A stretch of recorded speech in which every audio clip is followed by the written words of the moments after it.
Mukha yatang matagal nang hindi pumupunta si Desiree rito ah. May problema ba kayong dalawa? Wala po. Busy lang kami, ma. Kahit ako, busy sa trabaho. Wala po kaming masyadong time sa isa't isa ngayong linggong to. Ganon ba? Dati kasi halos araw-araw nandito siya. Ngayon, ni anino niya hindi ko makita. Ang totoo kasi, ma, hindi na siya sumasagot minsan sa mga tawag at chat ko. Kapag nagyayaya ako, may mga dahilan na siya. Minsan masama ang pakiramdam, minsan naman may gagawin daw siya. May nasabi ba kami sa kanya?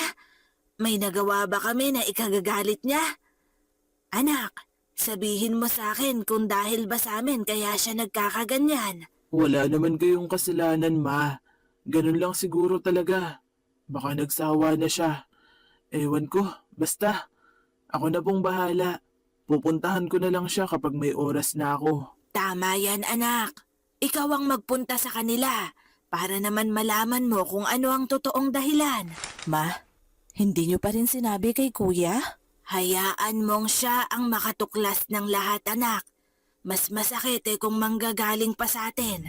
May mga tao talagang sobrang arte kapag nakakapunta sa ibang bahay.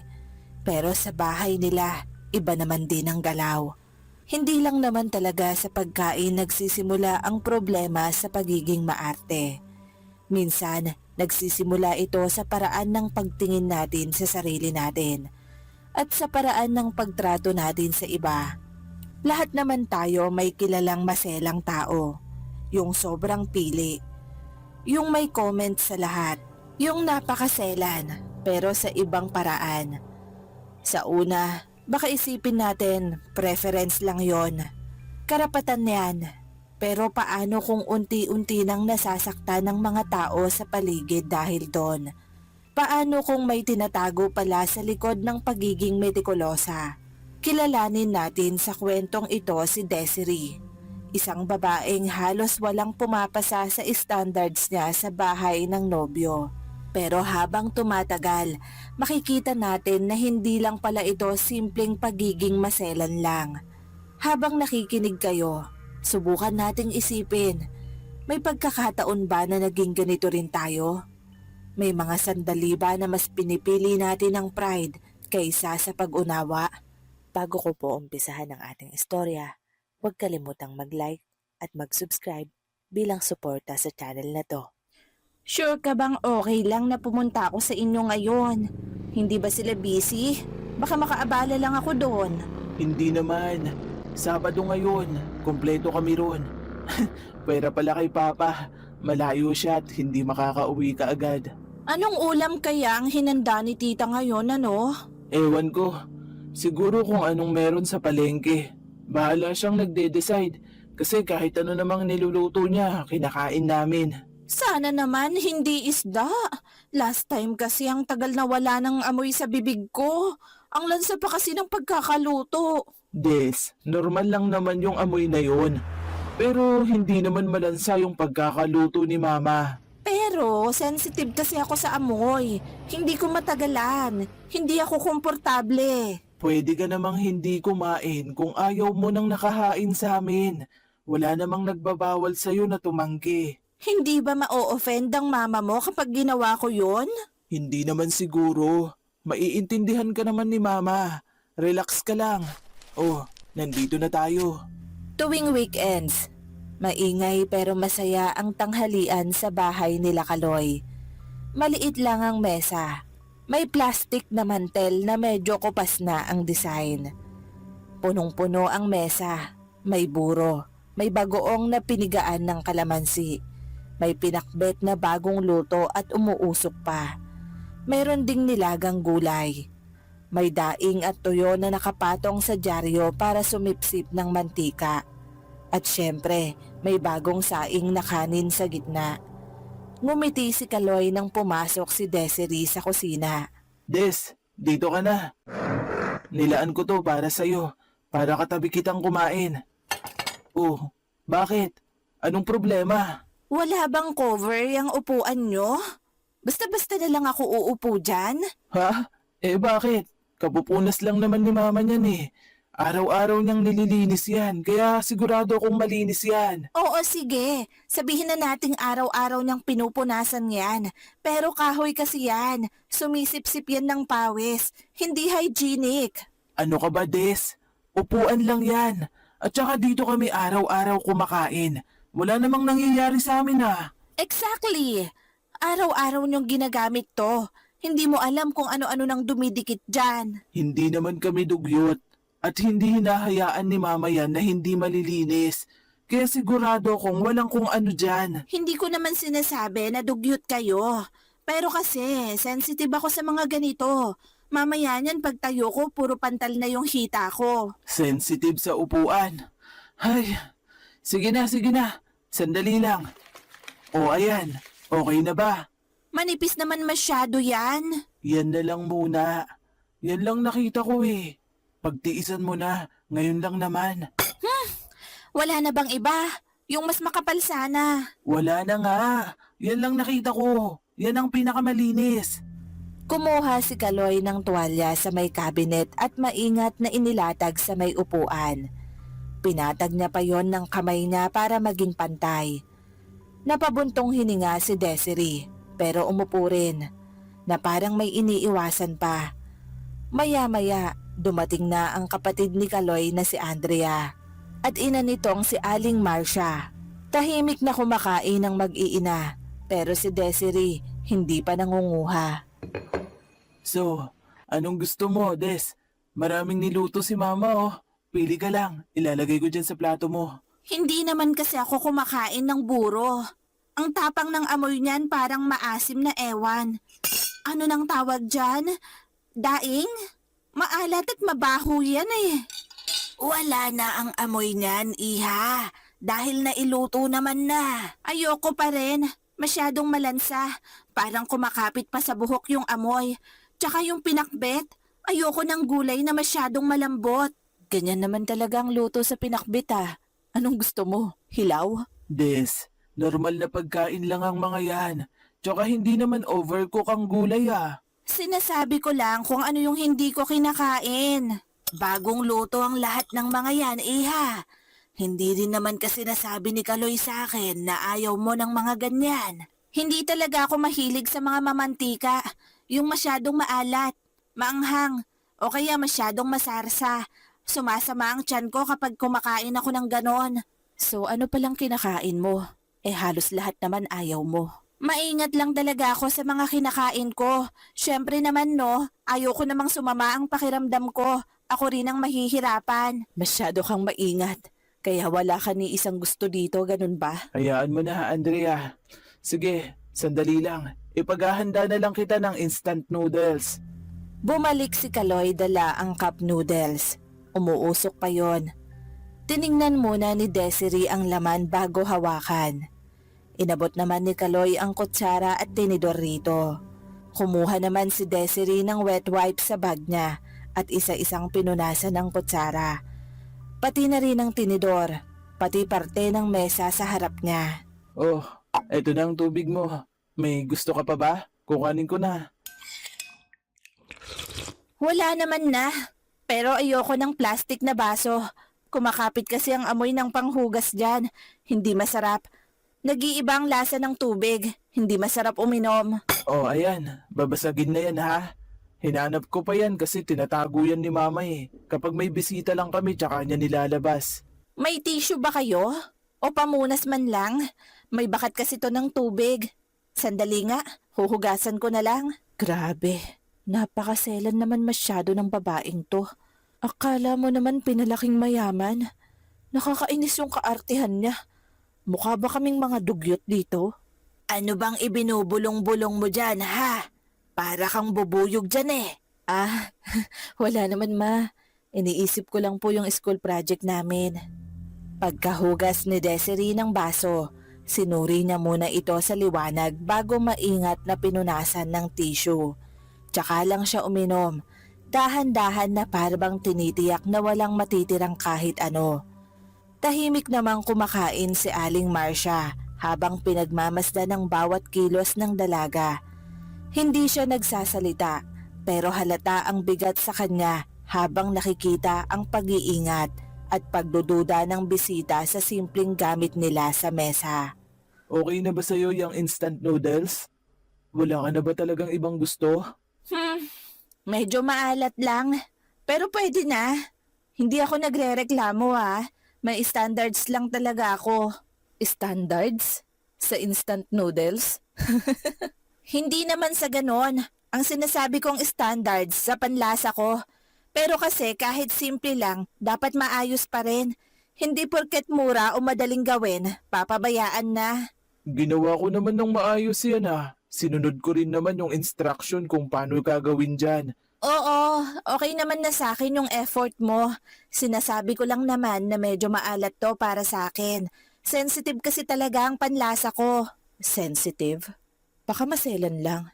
O baka naman, nag-iinarte lang ng panlasa. Gustuhin ko man siyang i-close para sa kuya ko. Pero hindi ko matatagalan ng ganyang ugali niya. Kumain na lang tayo. Lalamig na ang ulam. Tama na yan, sige na. Magsikain na kayo. Wala na yung dating gaan sa mesa. Tahimik si Kaloy habang nakatingin sa plato niya. Si Desiree, dahan-dahan namang kumakain. Panay pa rin ang punas sa bibig kada subo. Ilang linggo ang lumipas. Isang hapon noon, medyo mainit pa ang hangin. Pagkabukas ni Kaloy ng gate, sumunod si Desiree sa likod niya. Hawak ang maliit niyang bag. Nakiipit lang sa kilikili ang payong at hindi naman ginamit. Pagpasok pa lang nila sa bakuran, naamoy na kaagad ang lansa ng amoy. Sa may kusina, nakatayo si Aling Marcia sa may lababo. May malaking mangkok ng sariwang pusit sa harap niya. Isa-isa niyang nililinis at tinatanggalan ng laman. Hinuhugasan yon sa umaagos na tubig. Huminto si Desiree sa may pintuan. Anong amoy yun? Ay, ang baho! Parang ang lansa! Nahihilo ko! Ay nako anak, nandyan na pala kayo.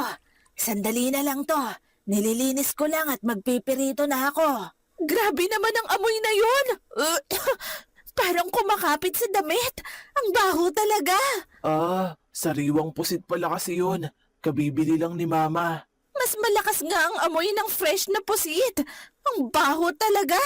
Parang naiiwan na yung amoy sa hangin. Ganun naman talaga ang amoy ng pusit Wala na akong magagawa doon. Sensitive kasi talaga tong ilong ko. Hindi ko matiis yung amoy. Naaamoy ko pa rin kahit nakatakip na nga tong ilong ko Kumakapit pa sa damit. Pumasok ka na muna kaya sa sala. Bubuksan ko na lang yung electric fan at bubuksan ko rin lahat ng bintana. Hindi na. Dito na lang ako sa labas. Kailangan ko nang makalanghap ng fresh na hangin. Hindi ko kasi talaga kaya yung ganyang amoy. Sabihan mo na lang ako kapag wala na yung amoy o kaya kapag tapos nang magluto si tita. Oh, ma. Bakit nasa labas yun? Anong ginagawa niya doon? Sensitive daw yata ang ilong anak. Hindi daw matagalan ang amoy nitong puset. Kaya ayun, naghihintay doon sa labas hanggang sa mayari ako. Lumabas siya sa bakuran na parang may usok sa loob ng bahay. Tumayo siya malapit sa may sampayan. Nakakunot pa rin ang noo. Sa loob, tahimik namang nagpapatuloy si Aling Marcia sa paglilinis ng pusit. Paminsan-minsan, tumitingin siya sa labas kung saan naghihintay si Desiree. Lumipas ang ilang minuto nang nailuto na at magsimula ng magpirito sa kawali si Aling Marcia. Makalipas pa ang ilang sandali, tsaka lang bumalik si Desiree sa may pintuan nang matapos na si Aling Marcia. May air freshener ba kayo dito? Yung pang-spray? Ang tapang pa rin kasi ng amoy. Parang may naiwan pa. Kusina to. Siyempre dito nagluluto. Kaya may amoy talagang maiiwan. Ewan ko ba naman dito? Parang hindi siya nag-iisip. Alam ko namang kusina to. Pero para kasing kumakapit sa damit ko yung amoy Ang baho. Naaamoy ko pa rin hanggang ngayon. Des, napirito naman na yan. Hindi na hilaw kaya wala nang amoy yan. Yung naaamoy mo, baka yung nasa hangin lang yun. Pero mamaya wala na rin yun. Meron pa rin nga. Hindi mo lang siguro naaamoy kasi sanay ka na sa mga ganyan. Pero ako kasi hindi. Ganun naman talaga dahil may iniluto nga na pusit. Hindi naman pwedeng walang amoy yon. Sandali ka at bubuksan ko na lang ang mga bintana. Hindi naman sapat yun. Kumakapit pa rin talaga yung amoy. Baka pag uwi ko, pati kwarto ko mag-amoy pusit na. Ayoko namang mangyari yun, no? Ayoko namang pagtinginan ako sa jeep na amoy pusit ako. Hindi ka naman siguro mag-aamoy pusit. Tsaka pagkain naman yan eh. Hindi naman yan basura. Hindi ko naman sinabing basura yan. Sinasabi ko lang na hindi ko kaya yung amoy niya. Tsaka talaga namang kumakapit eh. Hindi nyo na ba talaga naaamoy? Nilinis ko naman ng mabuti ang lababo para mawala ro ng amoy. Hindi ko ba alam kung ano pang naaamoy mo? Sensitive kasi talaga ako sa mga ganyang amoy. Kahit napakahinang amoy lang naaamoy ko na. Hindi ko nakasalanan kung nasusuka ako. Kung hindi mo talaga kaya, dun ka na muna sa sala. Dun na lang tayo kumain na dalawa. Sige na, at ihahanda ko na to dun. Mabuti pa nga. Hindi naman na siguro aabot doon ang amoy. Mas makakakain at mas magiging komportable na ako doon. Wala silang air freshener. Pero kumuha si Kaloy ng bentilador at itinapat kay Desiree. Habang nag-aayos si Kaloy, kumuha naman si Desiree ng wipes at pinunasan ng lamesa sa sala. Naghugas din siya ng kamay ng matagal. Sinabon ng 2 beses. Pinatuyo gamit ang sariling panyo. Pagkatapos, kinuha niya ang isang kutsara sa lagayan at hinugasan yon. Hinugasan din niya ang plato na gagamitin niya. Tsaka pinunasan ng tissue. Si Andrea, tahimik lang na nanonood pero halatang naiinis na. Ngayon lang talaga ako nakakita ng taong kasing selan at arte ng babaeng yan. Halos lahat na lang may ayaw siya. Para bang humahanap na lang talaga siya ng ikakaayaw niya sa mga bagay. Ay nako. Oh, Andrea, anak. Bakit? Ayaw mo ba yung pagkain? Kanina ka pa nakatulala dyan. Hindi ma, gusto ko nga eh. May iniisip lang po ako. Sige po, kain na po tayo. Mukhang okay naman na sila kuya dun eh. Oo nga. Tayo na lang talaga ang magkasabay kumain ngayon. Kaysa naman kaharap din natin sila rito. Puro reklamo naman ang maririnig natin kay Desiree. Nang nakahain na ang pagkain, umupo na si Kaloy at Desiree. May piritong pusit sa gitna, may sausawan na suka at kalamansi. Meron ding ginisang kangkong sa gilid. Sumubo muna si Desiree ng kanin bago dahan-dahang kumuha ng pusit. Tinitigan niya ito, tsaka tinutuklap ng bahagya ang manipis na balat ng pusit. Hindi ako kumakain ng ulo, tsaka yung may balat.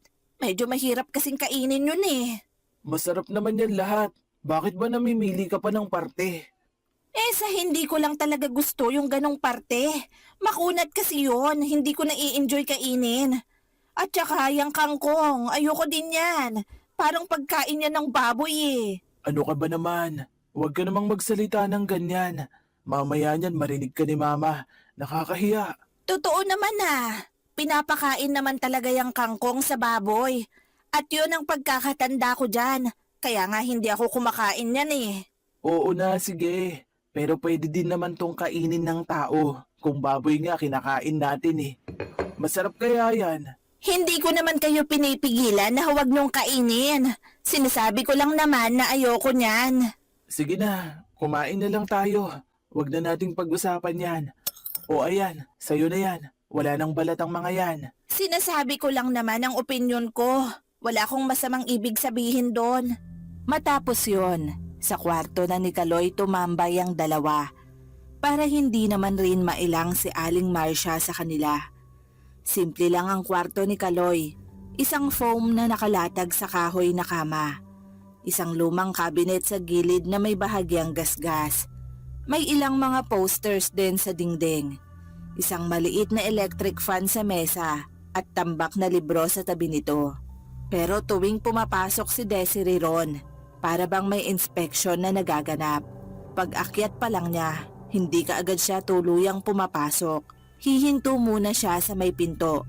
Ibinabalot niya ng panyo ang hawakan ng doorknob na para bang ayaw niyang direktang madikit ang balat niya sa metal. Pagpasok sa loob, dediretso si Desiree sa kama at saka titigil roon. Nagpalit ka ba ng bedsheet mo? O eto pa yung ginamit mong pinagtulugan mo kagabi? Hindi pa. Malinis pa naman yan eh. Kapapalit ko lang yan last week. Last week? 7 days nang nakaraan. May alikabok na yan. Nakakapit na dyan ang mga pawis mo. Baka nga may mga laway pa eh. Hindi naman nadudumihan yan. Pinagtutulugan ko lang naman to. Tsaka naguhugas naman ako bago mahiga dyan. Nagpapalit pa ako ng damit. Kahit na, palitan mo pa rin. Mas kampante lang ako kapag bago ang gamit. Hindi yung nagamit na. Hindi naman kasi nakikita ang bakterya, no? Oo na, sige na. Oh, ayan. Okay na ba? Napalitan na. Ibababa ko lang to para malabhan. Ay, talagang babaeng to, oo. Oh, bakit nagpalit ka na naman ng bedsheet mo? Hindi ba kalalaba ko lang nung minsan? Gusto kasi ni Desiree ng bago may. Ayaw niyang maupo doon nang hindi ko napapalitan. Sabi ko noon gusto ko sa babae yung malinis na sobrahan naman yata yung naging girlfriend ko. Bago? Hindi naman siya magtatagal dyan ah. Tsaka kailan lang nung nagpalit ka ng bedsheet mo? Hindi pa naman yan madumi. Hayaan mo na ma. Ako na lang ang maglalaban yan para hindi ka mahirapan. Sige na ho, babalik na ako ron. Kung sakaling mapadikit siya sa kabinet habang naglalakad, kapansin-pansin na mabilis niyang inilalabas ang alkohol. Pinupusitsitan at hinuhugasan ang kamay niya. Hindi na iyon simpleng kalinisan lang. Hindi na rin simpleng pagiging maingat o maselan. Dahil sa bawat punas, sa bawat pag-iwas sa direktang paghawak, may unti-unting nabubuong distansya. Alam mo, huwag ka sanang ma-offend ha. Maselan lang naman talaga kasi ako. Pero hindi naman ibig sabihin na mababa ng tingin ko sa'yo. Alam ko naman, pero minsan kasi sumusobra ka na rin. Hindi ko lang sinasabi sa'yo pero napapansin ko na rin yung mga tingin ni mama sa'yo. Nag-iingat lang naman ako. Masama ba yon? Masama bang maging malinis, maselan at maingat? Hindi naman masama, pero sana naman makiramdam ka. Kasi minsan nararamdaman ko parang nahihiya na si mama. Bakit naman siya mahihiya? Hindi ko naman siya inaaway ah. Wala naman akong ginagawa sa kanya. Oo nga at hindi mo siya inaaway. Pero naririnig naman niya lahat ng sinasabi mo. Ginagawa mo rin naman, hindi ba? Sinusunod mo naman ang gusto ko. Pinapalitan mo yung bedsheet mo. Pinagluluto mo ako ng iba kapag ayaw ko ng pagkain nyo. Binubuksan mo pa nga lahat ng bintana kapag may naaamoy akong iba. Ay, nafe-feel ko tuloy na mahal mo talaga ako. Kaya sana huwag mahiya si tita. Oo, mahal kita kaya nga ginagawa ko ang lahat ng yun. Di okay lang naman pala. Ibig sabihin, naiintindihan mo ko. Iniintindi kita, pero sana ikaw din, intindihin mo din kami. Hindi kami perpekto, pero maayos naman kami. Alam naman namin ang malinis sa hindi. Sa bahay nila Desiree, ibang-iba ang takbo. Maliit lang ang bahay nila.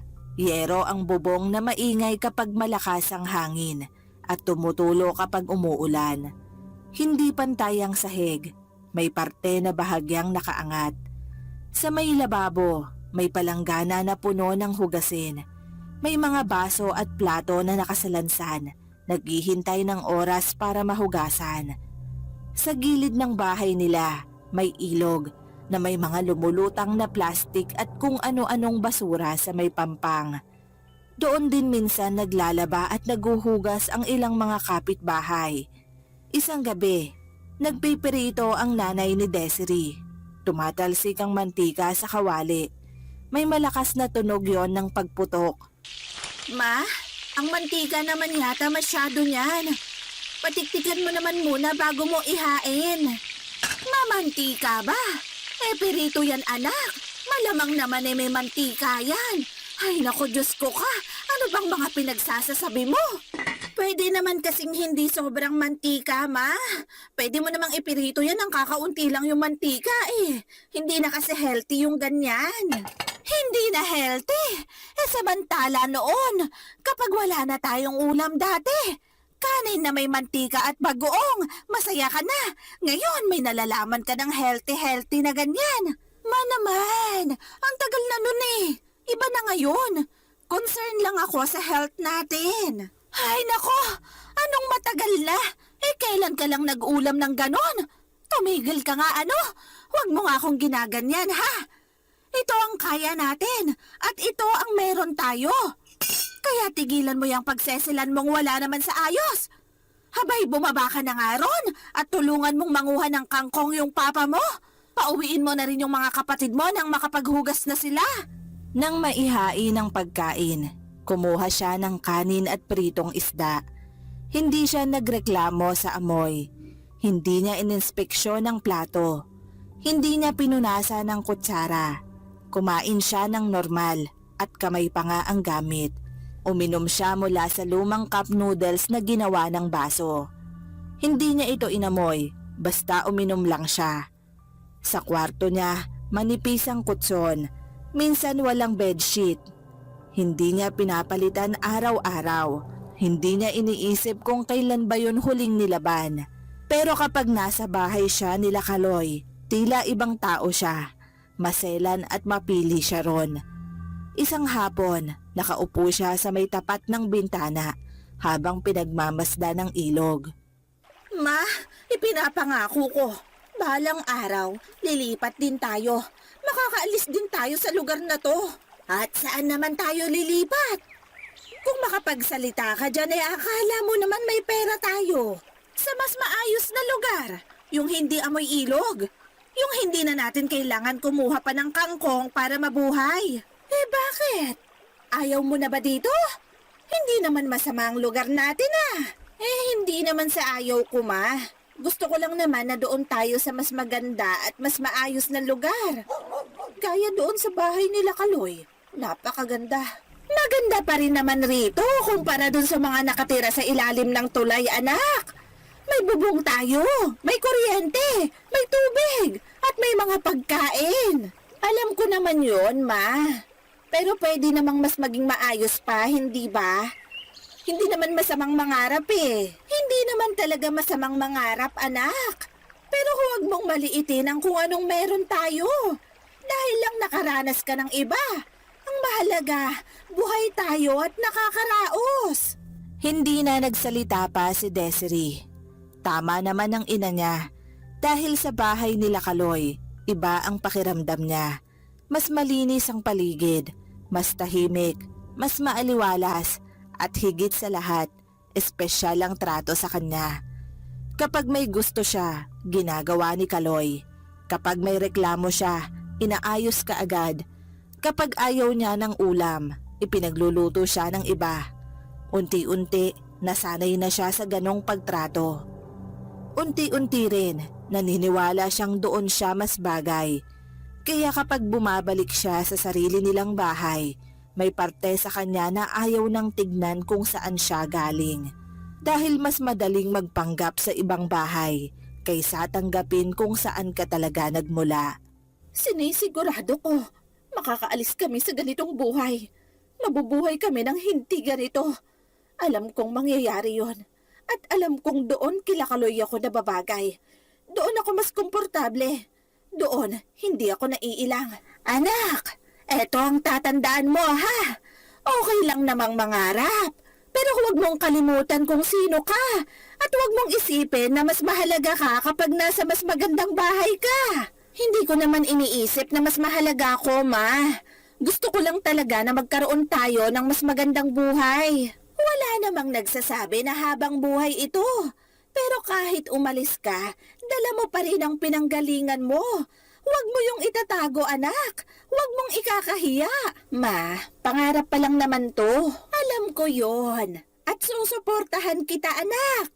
Pero sana, habang nangangarap ka, hindi mo naman ibinubura o kinakalimutan kung sino ka ngayon. Isang hapon, pagkatapos ng klase, dumaan si Andrea sa bahay ng kaklase niyang si Mika para gumawa ng project. Nakabukas ang bintana sa bahay nila Mika. Pumapasok roon ang amoy ng ilog at usok ng nilulutong ulam mula sa mga kapitbahay. Habang nagkukwentuhan sila, biglang natahimik si Andrea. Nakita niya sa tapat ng bahay nila Mika, may babaeng nakatayo, nagsasampay ng damit. Pamilyar yon sa kanya, sobrang pamilyar. Napatitig siya ron at hindi niya naiwasang magtanong kay Mika. Sino yung babaeng yon, Mika? Para kasing nakita ko na siya sa kung saan, hindi ko lang maalala. Saan? Yun ba? Yung nakaputi? Si Ate Desiree yun. Alam mo, balita dito, may kaya daw ang boyfriend niyan. At kapag yun ang napangasawa niya, panigurado makakaahon na sila sa buhay. Dito ba siya nakatira? Saan yung bahay nila dito? Para kasi talagang pamilyar siya sa akin. Oo, dito. Diyan sila sa may tabi ng ilog. Yang bahay na may blue na bubong, yan ang bahay nila. Bakit? Saan mo ba siya nakita? Nakilala mo siya kaagad Hindi ko na nga matandaan eh. Baka napasama lang siguro ko sa grupo na nandun siya. O di kaya nakasulubong ko sa kung saan. Ano bang trabaho niya? Diyan, nangunguha sila ng kangkong. Pamilya nilang pinakamalakas manguha dyan. Minsan nga sabay kaming pumupunta dyan sa ilog eh. Kumukuha kami ng kangkong. Minsan binebenta, tapos yung iba inuulam namin. Sila din, minsan nagtitinda sila ng kilawin na kangkong. Alam mo, masarap magluto yan si Ate Desiree ng kilawin na kangkong. Dito, nag-uulam siya ng kangkong. Lumulusong sa ilog na may basura. Pero sa bahay namin, kung makapag-inarte siya, akala mo mga dugyot kami. Napakagaling naman pala niyang magpanggap. At pinamamalita niya talaga na si kuya ang mag-aahon sa kanila sa hirap. Naks naman talaga. Grabing love story yun Nakatitig si Andrea sa labas. Nakita niya si Desiree na nakayapak, bilad sa araw at tahimik na nagsasampay ng damit. Hindi ito mukhang nandidiri o naiilang sa paligid. Natural ang kilos niya, parang sanay na sa lugar. Doon nagsimulang malito si Andrea dahil ibang-iba ang nakikita niya kumpara sa ugali ni Desiree kapag nasa bahay nila. May mabigat na realization na unti-unting pumapasok sa isip niya. Maraming nagkakagusto dyan kay Ate Desiree dito. Kasi hindi naman yan maarte. May itsura yan, oo. Pero napakasimple lang niya. Kaya maraming hindi tumutulong sabihin niya na may kaya yung boyfriend niya. Sabi pa nga ng iba, buti naman daw at may nakaka-appreciate sa kanya. Ibang-iba siya sa bahay namin. Maselan. Lahat may comment. Sa pagkain, sa upuan, sa amoy. Kahit baso nga kailangan niya pang punasan ulit bago uminom. Kwentuhan mo pa nga ako tungkol sa kanya. Kumakain yan ng kung anong meron. Kapag may ginisang kangkong, kain. Kapag tuyo, kain. Hindi yan namimili. Sanay kami dito na hindi mamili. 'Di ba? Napakasimple lang niya. Napakasimple Pero halos mahiya kami sa dami ng puna niya sa bahay namin. Alam mo, parang pwede ko siyang ireto sa kuya ko. Sira ka ba? May boyfriend na nga yan eh. Nakikita ko rin minsan, tumutulong siya maghugas sa ilog ng mga gamit nila. Hindi siya yung tipong maghahanap ng iba. Talaga? Hindi siya nagrereklamo sa amoy? Hindi Kasi lahat naman dito, amoy na amoy ang ilog. Tsaka sanay na kami. Dito kaya kami pinanganak. Wala namang reklamo. Pwera na lang talaga kung bago ka dito. Gaya mo. Hindi naman ba siya maselan? Like sa pagkain ganon, na baka sumakit ang tiyan niya sa mga gamit. Ano bang sinasabi mo? Sabi ko nga sa'yo, dito, pantay-pantay kami. Kung ano ang meron kami, ganoon din sila. Kahit mantika at bagoong nga, inuulam na namin eh. Walang arte-arte sa lugar na to. Ang galing naman pala talaga niyang magpanggap. Kapag nasa bahay namin siya, kung umasta siya, kala mo kapag kinapitan siya ng germs, ikamamatay na niya. Ngayon alam ko na kung anong totoo. Hoy! Masyado ka naman nang nakatitig sa kanya. Halika na dito. Ituloy na natin tong project natin nang matapos na tayo. Hindi na nakaimik pa si Andrea. Pag-uwi niya, mabigat ang pakiramdam niya. Pagdating ng weekends, sabay-sabay na naman silang kumain. May ginisang gulay at pritong isda sa mesa. Tinignan ni Desiree ang ulam. Napatingin si Andrea sa kanya. Hindi na siya nagdalawang isip pa na kontrahin ito. Parang masyado pong mamantika tong luto nyo ngayon. Eh di wag kang kumain kung mamantika para sa'yo. Excuse me? Anong sinabi mo? Ganyan mo ba talaga ako kausapin, ha? Bakit? Ang sabi ko lang naman kung ayaw mo, huwag mong kainin. Wala namang pumipilit sa'yo. Grabe ka naman magsalita sa akin. Nagsasabi lang naman ako. Lagi ka namang may nasasabi dito eh. Nakakapagod din makarinig ng mga reklamo mo. Ano bang problema mo sa akin, ha? Alam ko namang hindi tayo close, pero sobra ka naman. Mas matanda pa rin ako sa'yo. Wala naman. Bakit? Alam mo ayoko lang kasi ng mga nagpapanggap. Andrea, ano ba? Bakit ka ba ganyan? Tumigil ka na. Tama naman ang ate mo. Mas matanda pa rin siya sa'yo. Kaya tigilan mo na yan. Ano bang nagpapanggap ang sinasabi mo dyan? Ano? Ayaw mo ba sa akin? Sabihin mo lang, hindi yung kung ano-anong mga sinasabi mo. Diretsahin mo na ako. Never mind. Kumain ka na lang ng gusto mo. Hindi yung lahat pinipinpoint mo pa. Ma, aalis na muna ako. Nawalan na ako ng gana. Makalipas ang 1 linggo. Sabay-sabay ulit silang kumain sa hapag. At naroon na naman si Desiree. May nilutong ulam si Aling Marcia. Menudo ang naisip nitong ihain. Mabango yon at halatang masarap. Umuusok pa habang inilalagay sa gitna ng mesa. Kumuha si Kaloy ng kaunting sarsa at karne, tsaka na inilagay sa plato ni Desiree. Tikman mo to, Des. Paborito ko to. Ito talaga ang specialty ni Mama. Ako na nagsasabi sa'yo, wala tong katulad. Masyado siyang malinamnam at masarsa. Nasobrahan din siya sa mantika. Magluto ka ng iba kung ayaw mo niyan, para yun ang kainin mo. Masyado ka na namang nag-iinarte. Anong sinabi mo? Ako? Magluluto? Oo, magluto ka ng gusto mong ulam para wala kang masabi.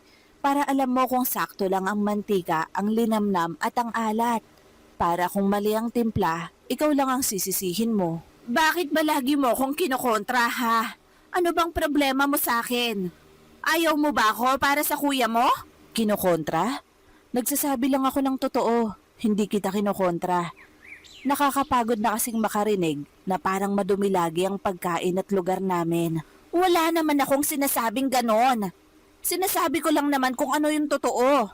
Kung ano yung base sa panlasa ko. Tama na. Tumigil na nga kayong dalawa. Nasa harap kayo ng hapagkainan tapos bangayan kayo ng bangayan. Hindi nyo na ginalang yung pagkain. Pagkatapos kumain, naghintay si Desiree ng tamang sandali para makalapit siya kay Andrea nang silang dalawa lang ang makapag-usap. Lumapit siya sa kusina habang naguhugas si Andrea. Nagpanggap na kukuha lang ng tubig. Sa gitna ng tahimik na sandaling yon, pumwesto siya sa tabi nito at handa nang makipag-usap ng pribado. Sa umpisa pa lang, may problema ka na sa akin, hindi ba? Hindi mo ako gusto para sa kuya mo. Pero kahit anong gawin mo, gusto pa rin ako ng kuya mo at wala ka nang magagawa doon. Eh di yan ang paniwalaan mo. Hindi lang naman kita gusto kapag ganyan ka magsalita. Yung kung umasta ka, akala mo mas mataas ka sa amin. Pero nagpapanggap ka lang naman pala. Ano bang sinasabi mo? Ilang linggo mo na akong sinasabihan na nagpapanggap ako. Dahil totoo naman. Alam ko na kung anong totoo. Alam ko na kung saan ka nakatira. Malapit kayo sa ilog. Alam ko na rin kung anong trabaho mo.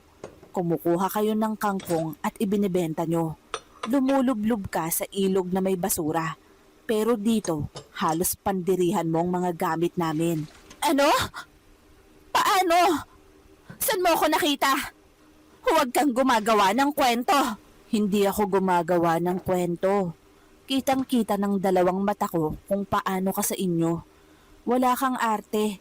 Pero dito, kung umasta ka, akala mo napakalinis nyo sa inyo. Alam ko nang tungkol sa'yo. Alam ko na kung anong buhay nyo.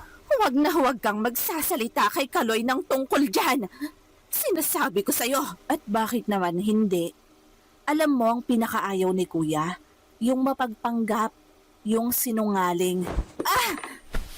Bitawan mo nga ako. Isang salita mo pa. Makikita mo. Ako mismo ang magpapatahimik sa'yo. At kung sino mang nagsabi sa'yo tungkol sa akin, di gawin mo. Hindi ako natatakot sa'yo. Pero sisiguraduhin ko sa'yo na mag-iibang tingin ni Kuya. Oras na malaman niyang nagpapanggap ka lang. Ilang araw ang lumipas. Isang gabi, habang nag-aaral si Andrea sa kama, may naramdaman siyang kakaiba sa hita niya. Parang may kumakagat na maliliit na langgam sa ilalim ng balat niya. Kinamot niya yon, pero wala namang pantal at wala ring marka. Kinabukasan, habang nasa klase si Andrea, bigla siyang napahawak sa tiyan. Iniisip niyang baka naparami lang ang kain niya noong umaga. Pero hindi niya rin natiis yon habang nagtatagal. Ma, aray, ang sakit talaga. Oh, Andrea! Anong oras pa lang ah? Bakit nandito ka na kaagad? Pinauwi muna ako ng instructor ko, Ma. Ang sakit kasi talaga ng tiyan ko eh. Hanggang ngayon nga eh, parang may kumukulo. Tapos sumasakit siya. Aray! Sandali lang. Kukuha ko ng mansanilya. Baka kasi nasobrahan ka na sa kain. O di kaya may kabag ka. Ay, namumutla ka na rin. Aray! Ma! Hindi na to kabag lang eh. Ang sakit po talaga. Parang may mainit sa loob ng katawan ko. Diyos ko! Ano bang nangyayari? Uminom ka muna nito. Hindi ko kaya, Ma. Aray! Kumikirot talaga siya. Tapos, parang mainit sa loob. Huwag mo naman akong takutin ng ganyan, Andrea. Ano, may kinain ka bang kung ano sa labas? Baka yun naman ang dahilan. Hindi po. Wala po akong kinain na kung ano. Biglaan lang talagang sumakit tong tiyan ko, Ma. Ang sakit talaga. O siya, sige. Humiga ka na muna. Hihilutin ko yung tiyan mo. Baka sakaling maalis. Aray, Ma. Ang init ng loob ng tiyan ko. Parang may kumukulo talaga. Ang sakit. Pero ng gabing yon, mas nakakatakot ang nangyari. Nagising si Andrea, pero hindi siya makagalaw. Bukas ang mga mata niya, ramdam niya ang bigat ng katawan. Gusto niyang sumigaw, pero walang lumalabas na tunog. Mabigat ang paghinga niya, para bang may nakadagan sa dibdib niya. Ilang minuto rin siyang nanatiling ganon. Pagkatapos, bigla na lang siyang nakagalaw ulit. Kinabukasan, namumutla pa rin siya. Tumunog ang cellphone niya makalipas ang ilang araw pa. Si Mika na ang tumatawag nun. Hello? Andrea? May nararamdaman ka bang kakaiba? Nabalitaan ko kasi na hindi ka rin daw nakakapasok. Oo panay ang sakit ng tiyan ko. Madalas din akong manghina, tapos namumutla pa. Aray ko, bakit ba? Ako rin eh. Parang may gumagapang pa nga sa balat ko. Tapos kagabi, hindi ako makagalaw. Para akong binabangungot. Aray, sumasakit na naman yung tiyan ko. Ano? Ganyan din yung nangyari sa akin kagabi. Hindi ako makagalaw. Yung sa balat ko naman, 2 araw ko nang nararamdaman. Ano ba tong nangyayari sa atin? Hindi ko rin alam. Pero may hinala sila nanay. Mag-ayos ka na. Dadaanan ka namin. Pupunta tayo sa lola ko. Ano? Bakit? Ano namang gagawin natin doon? Anong kinalaman ng lola mo sa nararamdaman natin? Albularya ang lola ko. Siya lang ang makakatulong sa atin. Dahil ang mga nararamdaman natin, hindi to magagamot ng mga doktor. Kaya kumilos ka na. Sabihan mo ang mama mo. Teka. Aray! Sige, pipilitin kong makapaghanda agad. Sige, tatawag ako kapag nandyan na kami sa inyo. Aray! Nagiinit na naman ang katawan ko. Pareho lang sa akin ngayon. Bakit ba ganito? Bakit pareho tayo ng pakiramdam? Basta, mamaya, sabi ni nanay malalaman natin ang lahat pagdating natin kay Lola. Nanlamig si Andrea sa sinabing yon ni Mika. Hindi nila kaagad sinabi sa iba, pero pareho silang kinakabahan. Sa huli, sumama sila ni Aling Marcia sa lola ni Mika, nakilala sa lugar nila bilang marunong sa mga ganitong bagay. Tahimik ang matanda habang nakikinig sa sinasabi ng dalawa. Hawak-hawak niya ang kamay ni Andrea at Mika habang nakapikit. May gumawa nito sa kanila. Hindi ito sakit na nakukuha lang sa kung saan. Sinadya itong ibigay. Ano pong ibig niyong sabihin, Lola? Anong ginawa sa amin? May galit lang ang karaniwang gumagawa nito. Isa ba sa inyo ang nakapagpagalit sa isang tao? May natuklasan ba kayong totoo at gusto kayong patahimikin gamit ang pangkukulam? Pangkukulam. Tama nga ang hinala ko, inay. Kulam ang nararamdaman ni Mika. Magaling ka pa rin talagang kumilatis, anak. Malapit lang ito sa inyo. Sa dalagang ito, madalas siyang nakakasama. Sa'yo naman, apo, madalas mong makita. Hindi siya malayo sa inyo, kaya nagawan niya kayo ng ganito nang walang kahirap-hirap. Paano ang gagawin namin para gumaling sila, inay? Hanapin niyo ang nakabalot na kulay itim na iniwan niya malapit sa mga bahay niyo. Dasalan niyo yon at sunugin. Inay, pwede ba naming malaman kung sino ang may gawa nito sa kanila? Dahil kamag-anak ko kayo. Sige, pero huwag niyong gagantihan ito ng harapan. Ako nang bahalang magbalik ng kulam sa kanya dahil sa ginawa niya sa apo ko. Wala yung kapatawaran. Dalaga pa ito at tinatawag siya sa pangalang Desiree. Si Desiree? Si Desiree ang nagpakulam sa inyo? Paano niya nagawa yun sa'yo, anak? Mamaya ko na sasabihin sa inyo ang lahat ng alam ko tungkol sa kanya, ma. Hintayin mo munang magamot kami. Aray, nagiinit na naman ang tiyan ko. Ako rin!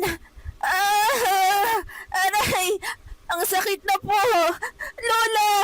Tulungan mo na kami! Lumayo kayo sa kanila. Uumpisahan ko na ang panggagamot.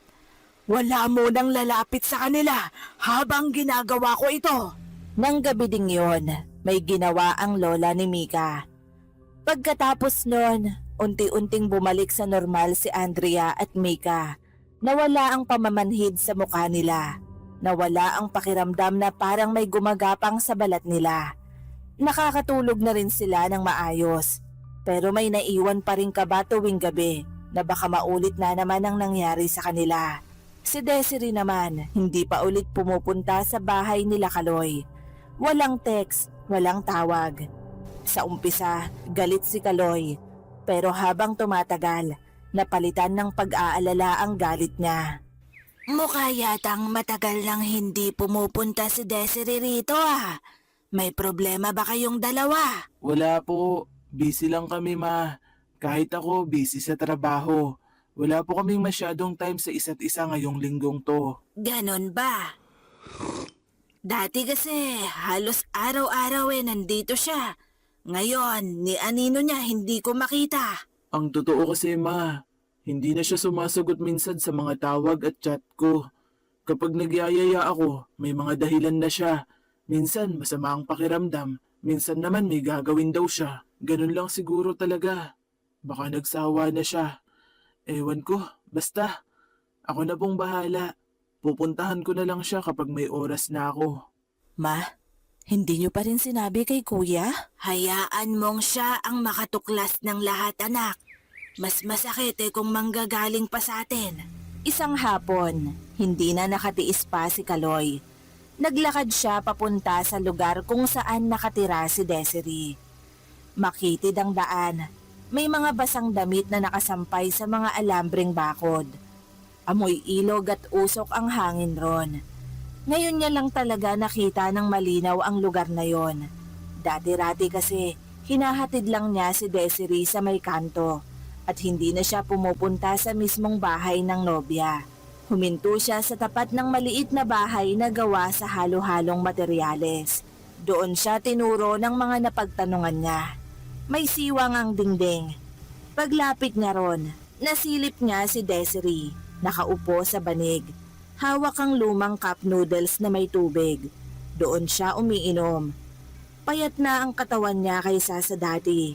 Medyo umumbok na rin ang tiyan niya. May telang nakabalot sa siko at tuhod niya na may sugat.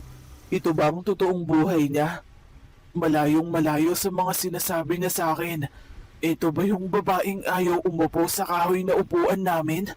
Siya ba talaga tong nasa harap ko? Siya ba talaga tong nakikita ko? Kaloy? Aray! Bakit ka nandito? Paano mo ako nahanap? Hindi ba sinabi ko nang ayaw na kitang makita? Ano bang nangyari sa'yo? Bakit ganyan ang kalagayan mo? Anong nangyari? Bakit may balot ang kamay at tuhod mo? Ano ba talagang sakit mo? Wala to. Temporary lang to.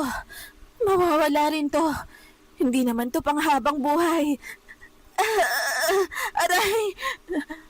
Babalik din ako sa dati. Desiree, bakit kailangan mong magpanggap? Bakit ka nagsinungaling? Bakit hindi mo sinabing lahat sa akin? Hindi naman sa kinakahiya ko ang sarili ko. Kung anong meron kami. Gusto ko lang na maging iba. Kaya ba, nag-iiba ka kapag nasa bahay namin? Hindi mo naman kailangang magpanggap sa amin. Maiintindihan ka naman namin kung sinabi mong totoong mong sitwasyon. Hindi naman ako basta nagpanggap lang. Gusto ko lang na maging maayos ang trato sa akin kaya ko yun ginawa. Maayos naman ah.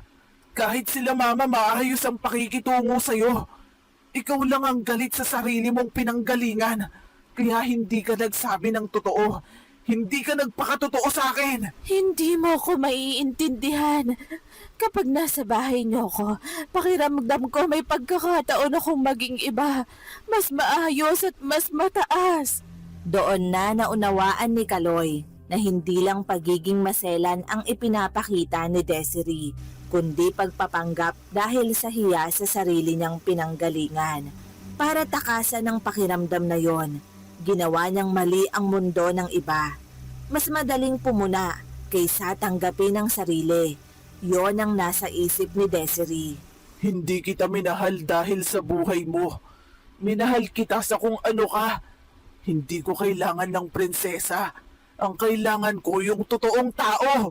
Patawarin mo ako, Kaloy. Patawarin mo ako kung nagsinungaling ako sa'yo. Aray ko. Hindi lang ako ang niloko mo. Pati at sarili mo. Pasensya ka na pero kahit gaano pa kita kamahal, kung hindi ka naging totoo sa akin sa una pa lang, paano pa kita pagkakatiwalaan sa hinaharap? Ginawa ko lang naman yun para matanggap ako. Para hindi ako mahusgahan. Tama na! Hindi mo pa rin ba naiisip na sa ginawa mo nasaktan mo ang mama ko? Napahiya siya sa bahay namin mismo. Halos lahat pinuna mo sa kanya. Napakaselan mo sa amin. Alam mo, mas nagustuhan ka pa sana ni mama kung pinakita mo kung ano ka talaga. Aray ko! Kaloy! Kaloy! Kaloy, bumalik ka! Nang marinig ni Kaloy ang buong katotohanan mula kila Andrea at Aling Marcia, lalo siyang nagalit. Hindi niya matanggap na ang taong mahal niya ay ang siyang nanakit sa sarili niyang kapatid. Mas nanaig sa kanya ang pagiging kuya kaysa pagiging nobyo. Doon na tuluyang nasira at nawala ang tiwala niya kay Desiree. Napakasama niya para gawin sa inyo yun. Wala naman kayong maling ginawa. Pinili lang talaga niyang magpanggap at itago ang totoo niyang pagkatao. Kapatid kita, tapos sasaktan ka niya? Hindi ko yun matatanggap kahit kailan. Alam mo, kuya, kung naging totoo lang siya at katulad siya nung kinuwento ni Mika sa akin na napakasimple niya, baka sakaling naging close pa kami. Hindi ko naman siya kinakainisan noong una eh. Nainis lang talaga ako kasi pakiramdam ko, minamaliit niya tayo. Pinagtatanggol ko pa siya sa inyo. Lagi kong sinasabing intindihin niyo siya. Hindi ko nakita kaagad yun. Akala ko maselan lang talaga siya. Yun pala, Hindi ko pa talaga siya lubusang kilala. Sa ngayon, mas kailangan niya munang tanggapin ang sarili niya bago siya magmahal ng iba. Hayaan nyo na siya. Kalimutan na natin siya. Tapos na ang kung anong meron kami.